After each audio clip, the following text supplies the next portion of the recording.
Hello दोस्तों, आप सभी विद्यार्थियों का हमारे यूट्यूब चैनल स्टडी समागम पर स्वागत है। देखिए दोस्तों, आज के इस वीडियो में हम आपके लिए 200 से अधिक एमसीक्यू क्वेश्चन लेके आए हैं, ठीक है ना।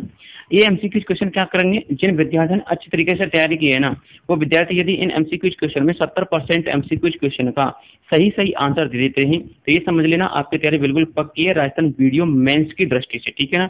और जिन विद्यार्थियों ने इनका आंसर सही नहीं दिया है तो वो भी घबराना मत। जो मैं एमसीक्यू क्वेश्चन लेके आया हूँ ना, ये जो आप तैयारी कर रहे हैं उसके लिए बूस्टिंग का काम करेगी, ठीक है ना। यानी कि आपकी तैयारी को और अच्छी तरह से बेहतरीन बना देंगे। इस तरीके से मैं एमसीक्यू क्वेश्चन लेके आया हूँ, इसलिए आपको एक एक क्वेश्चन को अच्छी तरीके से पढ़ना है और उसका आंसर देना है, ठीक है ना। मैं आपको 200 से अधिक एमसीक्यू क्वेश्चन करवाऊंगा, इसलिए ज्यादा बात ना करते हुए डायरेक्ट मैं आपको एमसीक्यू क्वेश्चन की तरफ लेके चलता हूँ। लेकिन एक बात का याद रखना, यदि आपको वीडियो अच्छा लगता है तो प्लीज वीडियो को लाइक जरूर कर देना और अपने दोस्तों के साथ शेयर कर देना और चैनल को सब्सक्राइब कर देना, और सब्सक्राइब किए बिना मत जाना दोस्तों, ठीक है ना। तो चलते हैं डायरेक्ट एमसीक्यू क्वेश्चन की तरफ। स्क्रीन पर आपको सबसे पहले जो एमसीक्यू क्वेश्चन दिखाई दे रहा होगा वह यह है कि भारत के सूती वस्त्र उद्योग के मुंबई से अहमदाबाद की ओर स्थानांतरण होने की प्रवृत्ति का मूल कारण क्या था। तो बताइए इसका उत्तर क्या हो सकता है। ऑप्शन आपके सामने दिए हुए हैं। ऑप्शन ए में लिखा हुआ है इस उद्योग को अहमदाबाद में पूर्व आरंभ के लाभ प्राप्त है, इसलिए अहमदाबाद की तरफ गया था। दूसरा ऑप्शन दिया हुआ है जो अहमदाबाद की भूमि होती है वो मुंबई की अपेक्षा अधिक सस्ती होती है। तीसरा दे रखा है अहमदाबाद में निर्मित उच्च कोटि के वस्त्र की भारत तथा विदेशों में बड़ी भारी मांग है। और चौथा दे रखा है अहमदाबाद से लेकर के मुंबई की अपेक्षा आयात निर्यात की सुविधा अधिक प्राप्त है। बताइए इसका उत्तर क्या है।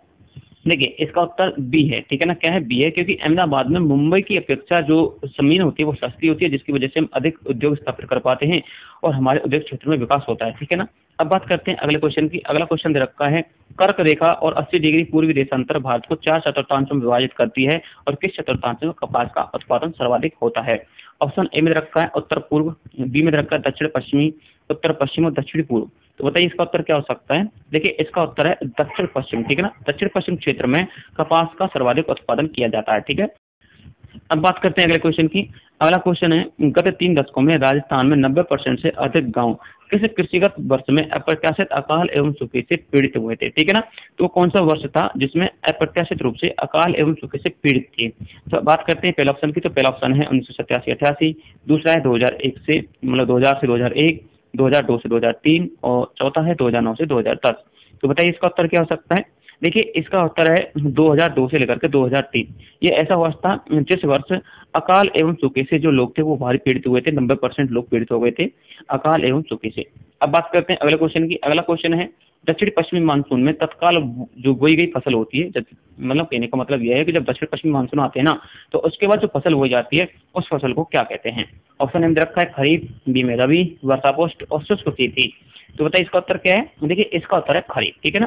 दक्षिण पश्चिमी मानसून के बाद बोई गई फसल को खरीफ की फसल कहते हैं, ठीक है। अब बात करते हैं अगले क्वेश्चन की। अगला क्वेश्चन है गिरना परियोजना कहाँ पर उपस्थित है। तो गिरना परियोजना आपकी बताइए कहाँ पर उपस्थित है। छत्तीसगढ़, महाराष्ट्र, उड़ीसा, आंध्र प्रदेश। देखिए इसका उत्तर है आपका महाराष्ट्र, ठीक है ना। गिरना परियोजना कहाँ पर है, महाराष्ट्र में उपस्थित है और एक गिरा नदी पर उपस्थित है, ठीक है ना। किस पर, गिरा नदी पर उपस्थित है, याद रखना इस चीज को। अब बात करते हैं अगले क्वेश्चन की। अगला क्वेश्चन है Tata iron and steel company limited यानी कि टिस्को, इसकी स्थापना कब की गई थी। ऑप्शन ए में रखा है 1892, 1907, 1932, 1948। तो देखिए इसका उत्तर है आपका 1907, ठीक है ना। कब की गई थी, 1907 में की गई थी। अब बात करते हैं अगले क्वेश्चन की। अगला क्वेश्चन है निम्न में से किस राज्य को चावल का कटोरा कहा जाता है। तो बताइए किस राज्य को चावल का कटोरा कहा जाता है। ऑप्शन ए में रखा है पश्चिम बंगाल, बी में छत्तीसगढ़, सी में उत्तर प्रदेश और डी में रखा है मध्य प्रदेश। देखिए इसका उत्तर है आपका छत्तीसगढ़, ठीक है ना। अब एक क्वेश्चन का आंसर आप दोगे मुझे, आप बताओगे कि सर्वाधिक चावल किस राज्य में बोए जाते हैं, ठीक है ना। ये आपके लिए कमेंट में बता देना आप मेरे लिए कि सर्वाधिक चावल किस राज्य में बोए जाते हैं। अब बात करते हैं अगले क्वेश्चन की। अगला क्वेश्चन कहाँ पर है। अगला क्वेश्चन है राजस्थान में बुनकरों के प्रशिक्षण कच्चा माल विपणन की सुविधा उपलब्ध करवाने के उद्देश्य से निम्न में से कौन सी संस्था की स्थापना की गई थी। तो बताइए कौन सी संस्था की स्थापना की गई थी। पहला ऑप्शन ए में रखा है राजस्थान राज्य हथकरघा विकास निगम लिमिटेड, बी में रखा है राजस्थान खादी ग्राम उद्योग बोर्ड और सी में रखा है ग्रामीण गैर कृषि विकास एजेंसी और डी में रखा है राजस्थान राज्य औद्योगिक विकास एवं विनियोग निगम लिमिटेड। तो बताइए इसका उत्तर क्या है। देखिए इसका उत्तर है डी यानी कि राजस्थान राज्य औद्योगिक विकास एवं विनियोग निगम लिमिटेड, ठीक है ना। अब बात करते हैं अगले क्वेश्चन की। अगला क्वेश्चन है राजस्थान के किस जिले में तकुकुड़ा का उद्योग क्षेत्र उपस्थित है। तो बताइए किस जिले में उपस्थित है। ऑप्शन ए में रखा है जयपुर, दौसा, अजमेर, अलवर। देखिए टप्पूकोड़ा का जो उद्योग क्षेत्र है ना वो अलवर में उपस्थित है, ठीक है ना, याद रखना इस चीज को। अब बात करते हैं अगले क्वेश्चन की। अगला क्वेश्चन है राजस्थान में डेयरी विकास हेतु राजस्थान सहकारी डेयरी संघ यानी कि RCDF की स्थापना कब की गई? तो बताइए कब की गई थी। ऑप्शन ए में रखा है 2002, 1988, 1952 और 1977। देखिए इसका उत्तर है 1977, ठीक है ना। तो RCDF की स्थापना कब की गई थी? 1977 में की गई थी, याद रखना इस चीज को। अब बात करते हैं अगले क्वेश्चन की। जाखम बांध परियोजना या फिर जाखम भविष्य परियोजना राजस्थान में कौन से जिले में उपस्थित है? तो बताइए कौन से जिले में उपस्थित है। ऑप्शन ए में प्रतापगढ़, अलवर, दौसा, जयपुर। तो देखिए जो आपको पता ही होगा जाखम नदी कहाँ पर बहती है? प्रतापगढ़ में होकर के बहती है और जाखम बांध भी प्रतापगढ़ में है। तो जाखम बांध परियोजना कहाँ पर उपस्थित होगी? प्रतापगढ़ में उपस्थित होगी, ठीक है ना। अब बात करते हैं अगले क्वेश्चन की। अगला क्वेश्चन है राजस्थान के दक्षिण पूर्वी पहाड़ी क्षेत्रों में आदिवासियों के द्वारा की जाने वाली कृषि को क्या कहते हैं? तो बताइए क्या कहते हैं। ऑप्शन ए में रखा है वालरा, चिमाता, दजिया, शुष्क खेती। देखिए इसका उत्तर है आपका चिमाता, ठीक है ना। क्या कहते हैं? चिमाता कहते हैं। देखिए मैं आपको बता देता हूँ जो राजस्थान में स्थानांतरण कृषि होती है, ठीक है ना। कौन सी कृषि? स्थानांतरण जो कृषि होती है ना राजस्थान में, स्थानांतरण कृषि को जूमिंग के नाम से जाना जाता है। किस नाम से जाना जाता है? जूमिंग के नाम से जाना जाता है। अब एक चीज याद रखना, जूमिंग के नाम से तो जाना जाता है लेकिन जूमिंग में भी दो नामों से जाना जाता है, ठीक है ना। कितने नामों से? सपोज कीजिए जूमिंग हो गई, इसमें दो नामों से जाना जाता है। एक तो आपकी चिमाता के नाम से और एक आपकी दजिया के नाम से। चिमाता वहां पर वो चिमाता इसको वहां पर कहा जाता है जहाँ पर पहाड़ी क्षेत्र होता है, जैसे कि मैंने थोड़ी देर पहले यहाँ पर बताया था। राजस्थान दक्षिण पूर्वी पहाड़ी क्षेत्र में आदिवासियों द्वारा की जाने वाली कृषि को क्या कहते हैं? चिमाता। और दजिया वहां पर किया जाता है जहाँ पर सपाट क्षेत्र होते हैं, ठीक है ना। सपाट क्षेत्रों में की जाने वाली स्थानांतरित कृषि को दजिया कहा जाता है, याद रखना इस चीज को। अब बात करते हैं अगले क्वेश्चन की। अगला क्वेश्चन है वर्षपल विकास कार्यक्रम किस वर्ष प्रारंभ किया गया था? तो बताइए वर्षपल विकास कार्यक्रम किस वर्ष प्रारंभ किया गया था। ऑप्शन ए में रखा है 1973-74, ऑप्शन बी में रखा है 1977-78, ऑप्शन डी में रखा है सी में 1981-82 और ऑप्शन डी में रखा है 1985-86। तो इसका उत्तर क्या हो सकता है? देखिए इसका उत्तर है आपका 1970 से लेकर 78, ठीक है ना। क्या है? 1977 से लेकर 78 इसका उत्तर है। अब बात करते हैं अगले क्वेश्चन की। अगले क्वेश्चन की तरफ चलते हैं। अगला क्वेश्चन है आपका राजस्थान में बार बार अकाल पड़ने का प्रमुख कारण क्या है? तो बताइए क्या कारण है। पहला ऑप्शन दे रखा है आपको वनस्पति का अभाव। सही बात है, क्योंकि वनस्पति का अभाव होगा तो सूखा और अकाल की संभावना ज्यादा होती है। ऑप्शन बी में दे रखा है अरावली पर्वतमाला की स्थिति। ये भी बिल्कुल सही बात है, क्योंकि आपको पता ही है अरावली पर्वतमाला की स्थिति कुछ इस तरह से है, ठीक है ना। यानी कि अगर हम इस स्थिति को बोले तो दक्षिणी पश्चिम से लेकर के उत्तर पूर्व की तरफ है। लेकिन जब हमारे मानसून आते हैं तो इस तरह से आते हैं, जब मानसून इस तरह से आते हैं तो इस तरह से सारे इसके निकल जाते हैं और यहाँ पर वर्षा की कमी हो जाती है, ठीक है ना। यदि ये इस तरह से होती ना तो यहाँ पर वर्षा अधिक होती है, ठीक है ना। वर्षा क्या होती है? अधिक होती है। लेकिन ये दक्षिण पश्चिम से उत्तर पूर्व की तरफ इसकी दिशा है तो यहाँ पर वर्षा कम होती है। तो यह आपको तीसरा ऑप्शन में दे भी रखा है कि वर्षा की कमी एवं अनियमितता जो कि अरावली पर्वतमाला की वजह से होती है, बिल्कुल सही है। और ऑप्शन डी में रहता है उपयुक्त सही। तो इसका उत्तर है उपयुक्त सभी, ठीक है ना। सारे के सारे कारण है जो आपके राजस्थान में अकाल एवं सूखा के पड़ने के बार बार पड़ने के कारण है, ठीक है ना। अब बात करते हैं अगले क्वेश्चन की। अगला क्वेश्चन है विश्व में किस खाड़ी की तटरेखा सर्वाधिक लंबी है? तो किस खाड़ी की तटरेखा सर्वाधिक लंबी बताइए। हडसन की खाड़ी, फारस की खाड़ी, मैक्सिको की खाड़ी, कार्डिफ की खाड़ी। तो देखिए इसका उत्तर है आपका हडसन की खाड़ी, ठीक है ना। हडसन की खाड़ी की तटरेखा आपकी सर्वाधिक लंबी है। अब बात करते हैं अगले क्वेश्चन की। अगला क्वेश्चन है उत्तरी अमेरिका महाद्वीप की सबसे लंबी नदी कौन सी है? तो बताइए इसका उत्तर क्या हो सकता है। ऑप्शन आपके सामने दिए हुए हैं। ऑप्शन ए में रखा है रियो ग्रैंड, यूकान, मिसिसिपी, सेंट लॉरेंस। तो बताइए इसका उत्तर क्या है। देखिए इसका उत्तर है मिसिसिपी। मैंने आपको सारे के सारे क्वेश्चन करवाए हैं, याद रखना, क्योंकि मैंने आपको जो क्वेश्चन करवाए ना वो टॉपिक वाइज करवाए हैं। मैंने आपको टॉपिक की तरह एक एक टॉपिक को पढ़ाया है और आपके नोट्स बनवाए हैं। आप मेरे नोट्स में मिला के देख लें, सारे के सारे क्वेश्चन आपको मेरे नोट्स में मिल जाएंगे। और मैं आपको बता देता हूँ ये जितने भी क्वेश्चन मैं अपने नोट्स में से उठा करके नहीं लेके आया हूँ, ठीक है ना। ये आपको मैं रैंडमली मॉडल पेपर से उठा के लेके आया जो आपसे भूतपूर्व पूछे गए हैं और जिनके पूछे जाने की संभावना सर्वाधिक होती है, ठीक है ना। वो क्वेश्चन मैं आपको करवा रहा हूँ। यदि आपको मेरे नोट्स पर बिलीव ना हो ना तो आप कोई भी मॉडल पेपर पढ़ लेना, यानी कि पहले मेरे आपको नोट्स पढ़ने हैं उसके बाद आप मॉडल पेपर पढ़ना। यदि आपको मेरे नोट्सों में से नहीं मिलता है तो आप मेरे से बोलना कि सर आपके नोट्सों में से क्वेश्चन नहीं मिला है, ठीक है ना। इसलिए आपको नोट्स जरूर पढ़ने हैं। मेरे जितने भी वीडियो सारी की सारी वीडियो देख लेना। जो विद्यार्थी राजस्थान वीडियो मेंस की तैयारी कर रहे हैं उनके लिए बहुत इंपॉर्टेंट है, ठीक है ना। मैंने आपको बहुत डीपली मैटर दिया है, इसलिए प्लीज मेरे वीडियो को अच्छी तरह से देख लेना ताकि आपको वीडियो मेंस की तैयारी में कोई प्रॉब्लम ना आए, ठीक है ना। अब बात करते हैं अगले क्वेश्चन की। अगला क्वेश्चन है खोदरीवा क्षेत्र के लिए क्या प्रसिद्ध है, ठीक है ना। यानी कि खोदरीवा क्षेत्र जो है वो किसके लिए प्रसिद्ध है, कहने का मतलब सीधा सीधा है। ऑप्शन ए में रखा है तांबे की खान है, बी में रखा है लो एसपी खान है, चूने पत्थर के लिए या फिर कोयले की खानों के लिए। तो खोदरीवा जो क्षेत्र है वो तांबे की खानों के लिए फेमस है, ठीक है ना। याद रखना इस चीज को। अब बात करते हैं अगले क्वेश्चन की। अगला क्वेश्चन है जूट उद्योग कितने कारखानों, जो जूट उद्योग होता है वो कितने कारखाने जूट उद्योग के हुगली नदी के तट पर उपस्थित हैं। तो कारखानों की संख्या पूछिए भाई, हुगली नदी के तट पर कितने कारखाने लगे हुए हैं जूट उद्योग के। ऑप्शन ए में रखा है 51, 101, 201, 301। तो बताइए इसका उत्तर क्या हो सकता है। इसका उत्तर है 101, ठीक है ना। तो जूट उद्योग के 101 कारखाने हुगली नदी के तट पर लगे हुए हैं, ठीक है ना। अब बात करते हैं अगले क्वेश्चन की। अगला क्वेश्चन है राजस्थान में किन्नरों, ये किन्नरों नहीं है, यह है किन शहरों को, ठीक है ना। तो राजस्थान में किन शहरों को एनसीआर काउंटर मैग्नेट सिटी का दर्जा प्रदान किया गया है। तो बताइए किन शहरों को एनसीआर काउंटर मैग्नेट सिटी का दर्जा प्रदान किया गया है। ऑप्शन ए में रखा है जयपुर, कोटा, जैसलमेर, बाड़मेर, श्रीगंगानगर, हनुमानगढ़ या फिर सभी। तो देखिए इसका उत्तर है आपका जयपुर और कोटा को एनसीआर मैग्नेट सिटी का दर्जा प्रदान किया गया है, ठीक है ना। याद रखना इस चीज को। अब बात करते हैं अगले क्वेश्चन की। खुसखेड़ा औद्योगिक क्षेत्र राजस्थान के किस जिले में उपस्थित है। तो बताइए किस जिले में उपस्थित है, अजमेर में या फिर आपके बीकानेर में, अलवर में या फिर जयपुर में। तो बताइए इसका उत्तर क्या हो सकता है, ठीक है, इसका उत्तर है अलवर में, ठीक है ना। खुसखेड़ा कहाँ पर उपस्थित है, अलवर में उपस्थित है। अब बात करते हैं अगले क्वेश्चन की। अगला क्वेश्चन है अर्ध शुष्क पूर्वी मैदानी कृषि जलवायु उपखंड में सम्मिलित है। तो बताइए अर्ध शुष्क पूर्वी मैदानी कृषि जलवायु उपखंड में क्या सम्मिलित है। फतेहपुर, भीलवाड़ा, डूंगरपुर, बांसवाड़ा, जयपुर, अजमेर, टोंक, दौसा या फिर अलवर, भरतपुर और धौलपुर। तो बताइए इसका उत्तर क्या हो सकता है। देखिए इसका उत्तर है जयपुर, अजमेर, टोंक, दौसा, ये सारे के सारे जो क्षेत्र हैं वो अर्ध शुष्क पूर्वी मैदानी कृषि जलवायु उपखंड में सम्मिलित हैं, ठीक है ना। याद रखना इस चीज को। अगला क्वेश्चन है जवाई परियोजना से लाभान्वित नहीं होने वाला जिला है, ठीक है ना। इसमें लाभान्वित नहीं होने वाला जिला पूछा है, लाभान्वित होने वाला जिला नहीं पूछा है, याद रखना इस चीज को। तो ऑप्शन ए में देखिए जालोर बिल्कुल लाभान्वित होता है, पाली भी लाभान्वित होता है, जोधपुर भी लाभान्वित होता है, लेकिन बाड़मेर लाभान्वित नहीं होता है, ठीक है ना। जोधपुर को जो है कृषि के लिए और पेयजल के लिए भी पानी दे देती है जवाई नदी से, लेकिन बाड़मेर को किसी चीज के लिए पानी नहीं देते, ठीक है ना। याद रखना इस चीज को। बात करते हैं अगले क्वेश्चन की। अगला क्वेश्चन कौन सा है, देखिए अगला क्वेश्चन लिखा हुआ है ग्रामीण क्षेत्र के बेरोजगारों को रोजगार से अधिक अवसर उपलब्ध करवाने के उद्देश्य से 1980-81 में निम्न में कौन सा कार्यक्रम प्रारंभ किया गया था। तो बताइए कौन सा कार्यक्रम प्रारंभ किया गया था। ऑप्शन ए में रखा है ग्रामीण युवा स्वरोजगार कार्यक्रम, ऑप्शन बी में राष्ट्रीय ग्रामीण रोजगार कार्यक्रम, ऑप्शन सी में ग्रामीण भूमिहीन रोजगार गारंटी कार्यक्रम। तो इसका उत्तर बताइए क्या हो सकता है। और डी में और रखा है कुटीर ज्योति कार्यक्रम।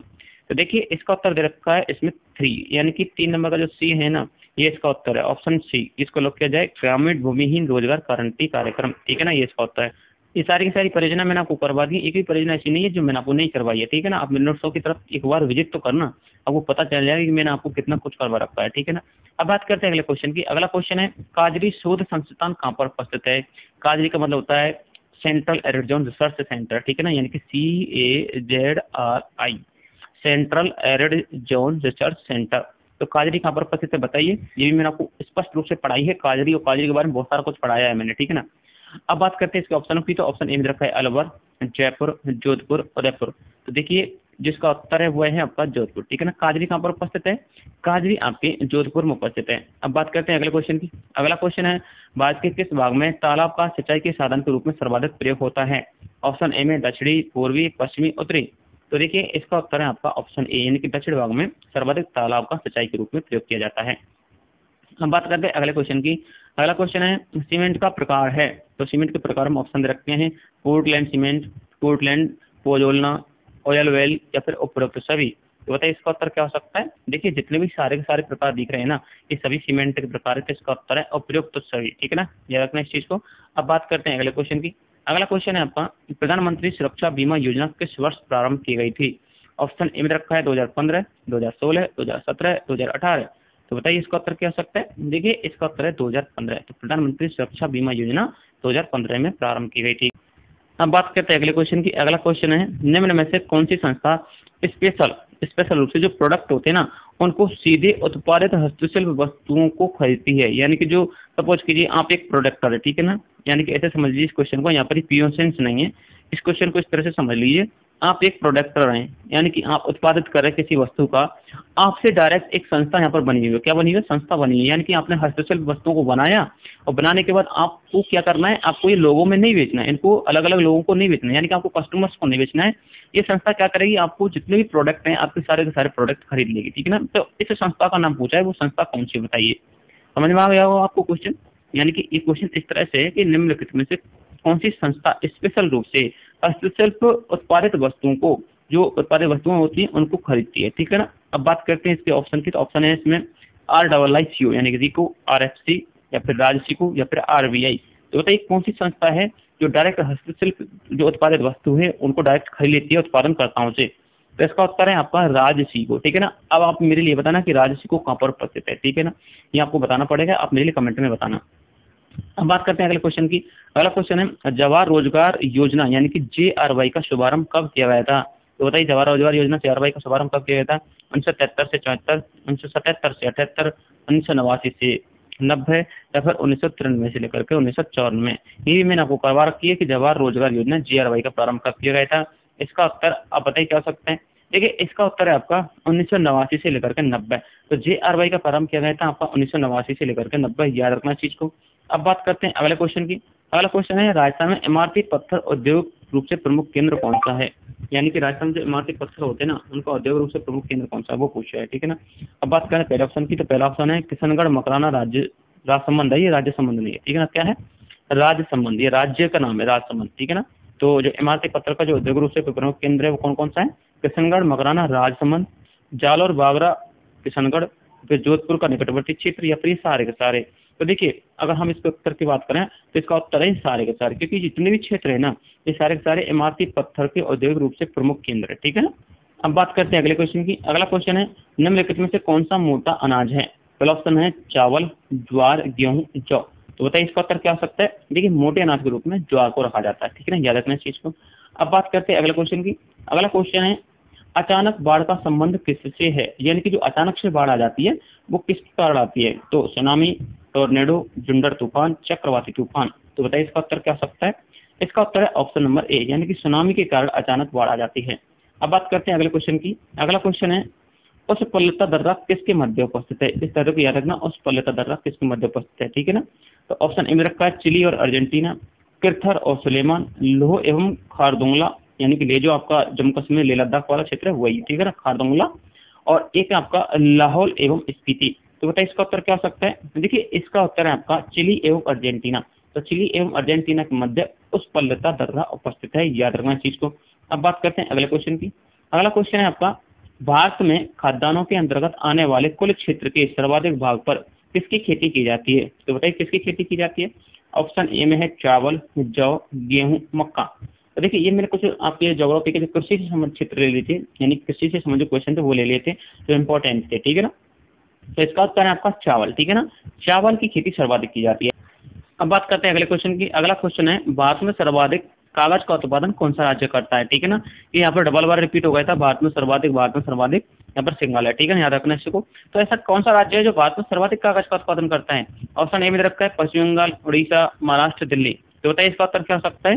देखिए इसका उत्तर है पश्चिम बंगाल। पश्चिम बंगाल एक ऐसा राज्य है जो अकेला आधे से अधिक कागज का उत्पादन करता है, ठीक है ना। अब बात करते हैं अगले क्वेश्चन की। अगला क्वेश्चन है ज्वार का सबसे बड़ा उत्पादक राज्य कौन सा है?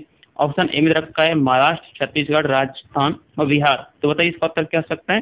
देखिए इसका उत्तर है महाराष्ट्र। महाराष्ट्र एक ऐसा राज्य है जो ज्वार का सर्वाधिक उत्पादन करता है, ठीक है ना। अब बात करते हैं अगले क्वेश्चन की। अगला क्वेश्चन है भारत में सीमेंट उत्पादन की क्षमता कितनी है? ऑप्शन ए में रखा आपके लिए 30 crore tonne, 31.15 crore tonne, 32 crore tonne, 32.45 crore tonne. तो बताइए इसका उत्तर क्या हो सकते हैं? देखिए इसका उत्तर है 32.45 करोड़ टन, ठीक है ना, याद रखना इस चीज को। अब बात करते हैं अगले क्वेश्चन की। अगला क्वेश्चन है राजस्थान में सीमेंट उत्पादन की दृष्टि से सबसे बड़ा कारखाना कौन सा है? तो बताइए कौन सा है? ऑप्शन ए में रखा है बिरला सीमेंट वर्कर्स चंदेरिया चित्तौड़गढ़, और बी में रखा है जेके सीमेंट निम्बाहेड़ा चित्तौड़गढ़, सी में रखा है associate cement company Lakheri Bundi, और जेके सीमेंट डबक उदयपुर। तो बताइए इसका उत्तर क्या हो सकता है? देखिए इसका उत्तर है जेके सीमेंट निम्बाहेड़ा चित्तौड़गढ़, ठीक है ना, ये सबसे अधिक जो है सबसे बड़ा कारखाना है सीमेंट उत्पादन का, ठीक है। अब बात करते हैं अगले क्वेश्चन की। अगला क्वेश्चन है लघु उपकरण के लिए प्लांट और मशीनरी में निवेश की सीमा क्या होती है? तो बताइए इसका उत्तर क्या हो सकता है? ऑप्शन ए में रखा है 25 लाख से 5 करोड़, 10 लाख से 2 करोड़, 5 लाख से 2 करोड़, या फिर 2 लाख से 1 करोड़। तो बताइए इसका उत्तर क्या है? इसका उत्तर है ऑप्शन नंबर ए, यानी कि 25 लाख से 5 करोड़ इसकी सीमा हो सकती है निवेश की। अब बात करते हैं अगले क्वेश्चन की। अगला क्वेश्चन है स्थानांतरित कृषि को राजस्थान में किस नाम से जाना जाता है? थोड़ी देर पहले ही मैंने बताया था, जो स्थानांतरित कृषि होती है उसको राजस्थान में झूमिंग के नाम से जाना जाता है, ठीक है ना। वैसे इसको ऑप्शन और भी दे रखते हैं वालरा, कुमारी, चैना, ठीक है ना, ये नहीं है, इसका उत्तर ऑप्शन नंबर ए इस पर लॉक किया जाए। अब बात करते हैं अगले क्वेश्चन की। अगला क्वेश्चन है आपका छोटे शहरों एवं कस्बों में बुनियादी सुविधाएं विकसित करने के लिए निम्न में से कौन सी परियोजना का प्रारंभ किया गया? ऑप्शन ए में रखते हैं आपके लिए अमृत योजना, ऑप्शन बी में रखा है एक धरोहर गोद लो योजना, संपदा योजना, पहल योजना। तो इसका उत्तर बताइए क्या सकता है? इसका उत्तर है आपका अमृत योजना, ठीक है ना, क्या है? अमृत योजना। अब बात करते हैं अगले क्वेश्चन की। अगला क्वेश्चन है, राजस्थान में कांच उद्योग मुख्यतः किस जिले में केंद्रित है? तो बताइए राजस्थान में कांच उद्योग कहाँ पर उपस्थित है? ऑप्शन ए में रखा है जयपुर, अलवर, धौलपुर, जैसलमेर। तो बताइए इसका उत्तर क्या हो सकता है? इसका उत्तर है धौलपुर, ठीक है ना। राजस्थान में कांच उद्योग कहाँ पर उपस्थित है? धौलपुर में उपस्थित है, ठीक है ना। तो देखिए इस तरह से मैंने आपके लिए लगभग 50 से अधिक क्वेश्चन करवा दिए किसके, इकोनॉमी के, ठीक है ना। अब मैं आपके लिए क्वेश्चन करवाऊंगा वो आपकी ज्योग्राफी, कल्चर या फिर आपकी साइंस के क्वेश्चन करवाऊंगा। जैसे यदि आप चाहते हो कि 200 क्वेश्चन आपके सिर्फ इकोनॉमी के हों तो आप मेरे कमेंट बॉक्स में बता देना, मैं आपको 200 क्वेश्चन नहीं 200 से अधिक क्वेश्चन भी इकोनॉमी के करवा दूंगा, यानी कि आर्थिक विकास समीक्षा के करवा दूंगा, ठीक है ना। तो आपको घबराने की जरूरत नहीं है, आप अपनी तैयारी अच्छी तरह से करती रहिए। यदि आपको अपनी तैयारी और बेहतरीन तरीके से करनी है ना, तो आपके लिए जो मैंने नोट्स बनवाए हैं, नोट्स और पीडीएफ आपके लिए उपलब्ध करवाए हैं, वो सारे सारे आप पढ़ लीजिए, ठीक है ना। वैसे तो आपकी तैयारी ऑलरेडी बहुत अच्छी होगी, लेकिन यदि आपने मेरे नोट्स नहीं पढ़े तो आप मेरे नोट्स बहुत पढ़ लीजिए, क्योंकि मैंने आपको डीपली करवाया है। आपको पता चल जाएगा कि मैंने आपको कितने डीपली करवाया है, वहां से क्वेश्चन आउट जाने वाला नहीं है। मैं आपसे फिर कह रहा हूँ, यदि आपको सिलेक्शन चाहिए तो मेरे नोट्स को पढ़ लेना, ठीक है ना। तो देखिए दोस्तों, इस तरह से मैंने आपको बहुत सारे क्वेश्चन करवा दिए हैं और भी मैं करवाऊंगा, अगला वीडियो में लेके आऊंगा जल्द, ठीक। तब तक के लिए आप हमें इजाजत दीजिए। जय हिंद, जय भारत।